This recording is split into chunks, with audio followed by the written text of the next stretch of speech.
He went bankrupt, maxed out more than 6 credit cards, and put his own mother in debt just to be able to see the World Cup final. The talisman? Oh. Does he have a ticket for tomorrow or not? Less than 24 hours left and I still don't have a ticket. Tonight, I'll make one last attempt. I tried the 6 cards I have. They're all maxed out. It can't be. And I haven't been able to buy anything so far. My salvation is my mom, who requested a credit limit increase so that with, I think, $9,900, which was what the ticket cost, I could get a Category 3 ticket. So I have my mom, who has always saved me, and this time, well, in honor of my grandmother who passed away here during this World Cup. May she rest in peace. During this World Cup, before the match with Switzerland, 3 days before, I asked my grandmother up above to help us, to give us a little more help for the ticket to go through on that card. And well, may God help us from above, and may we win the World Cup. I mean, just imagine, this guy is obviously in a bad financial situation. He's broke. I mean, his cards don't even work anymore, and he had to ask his old lady, which depending on the country, could mean his wife or his mother. But as far as I know, since he's Argentinian, he's talking about his mom. Please, guys from Argentina, confirm this for me, but let's continue. How much are they asking for a ticket for tomorrow?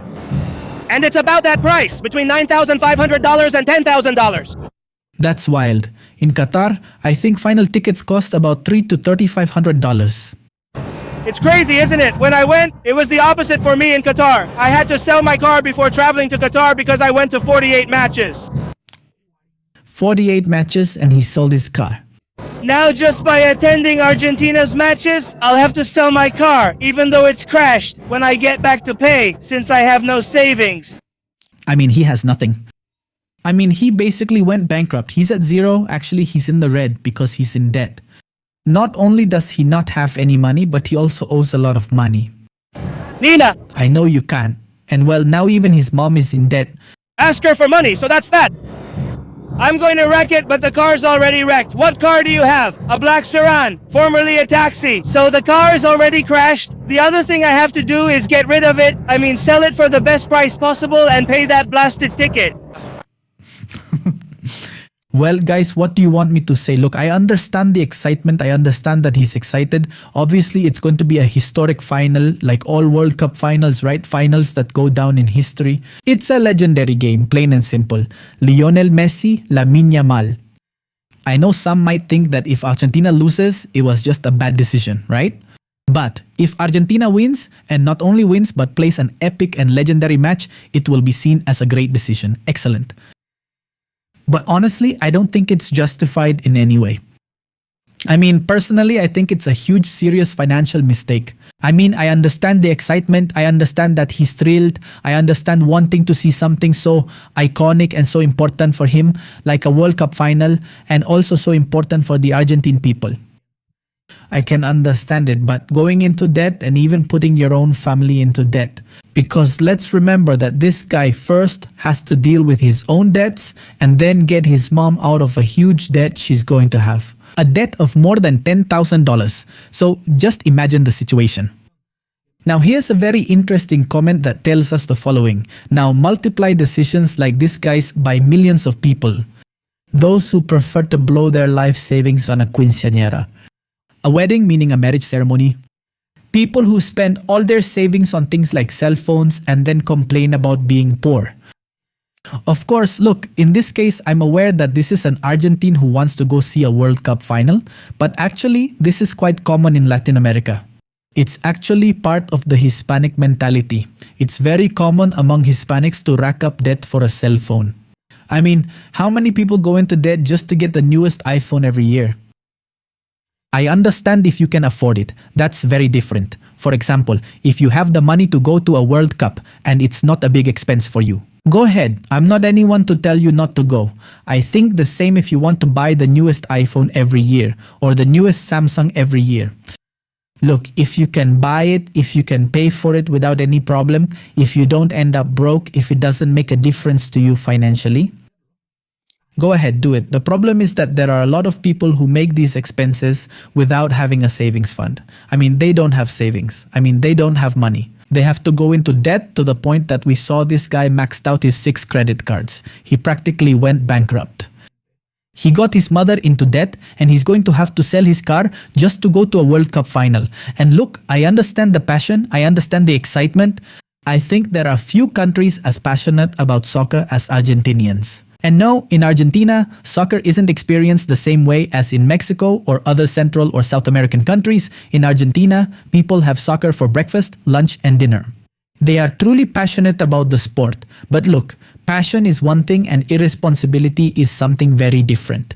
And I think that guy was very, very irresponsible with his spending. Honestly, I mean, what this guy did seems insane to me. Now, I want to show you the following so you can understand the passion of Argentinians. This is a guy named Mike Maquina del Mal, a streamer who is known for being anti-Messi. But I've already told you. On several occasions, I've told you that he's actually playing a character, meaning he's acting as someone else and he's not really like that. Let's listen to what he says about the Argentine people. Pay attention. Let's begin. And that's where I could tell you why Argentina does deserve to be world champion, because it's the most soccer-loving country there is. You're going to tell me, no, it's Brazil, because they're on the beach playing all day and, oh, yoga bonito. In Brazil, they're not as passionate about soccer as they are in Argentina. In Argentina, it's a religion. In Argentina, 90% of conversations revolve around soccer. Something related to Boca, something related to River, something related to the Argentine League, something related to the national team, to Messi, everything. The analogies they use in their daily lives are about soccer. And that, forgive me, but I visited many countries. I live in one that could be considered soccer-loving, and that doesn't happen. It's not like that in Mexico. Mexicans like soccer, but not at that level, not at the same level as Argentinians. Over there, everyone likes soccer. Grandpas, grandmas, women, children, young ladies, everyone. And they really like it.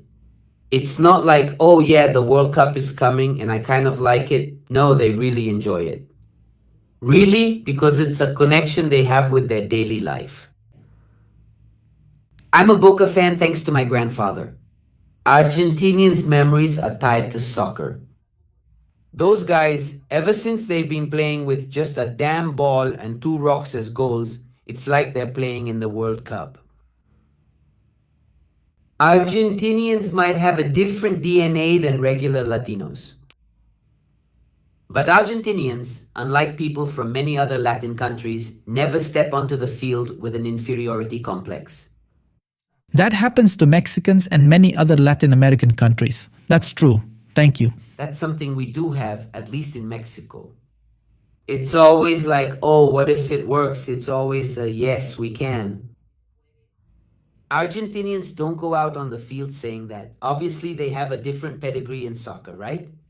Argentinians believe they're the best in the world. And Argentinians, unfortunately for us, fortunately for them, really do feel like they're the best at everything they do, even if they're not. The first step to making it happen is believing it, believing that you are, seriously. And I want to show you the level. I mean, so you can understand just how far it's going. Please, look, the most soccer-themed mass.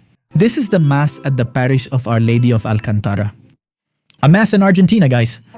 Here is Father Lucha celebrating the mass to pray. I mean, a mass to pray for Argentina to become world champions. Incredible. Among other things, for the Argentine national team, it's impressive. I mean, soccer in Argentina is a religion. The color of the National team. There's the father. That doesn't happen in many countries around the world. Honestly, people don't experience it at that level. Number 8. Incredible, guys. What do you think about this? I'd like to read your thoughts in the comments section, and be careful. Passion is one thing, but irresponsibility is another. You have to learn to separate things. I understand that you're passionate and excited about soccer, but you can't put your whole family in debt. Ruining your life, putting your mother in debt just to go watch a soccer match. Well, that's just my point of view. There's absolutely no justification. Alright guys, see you next time.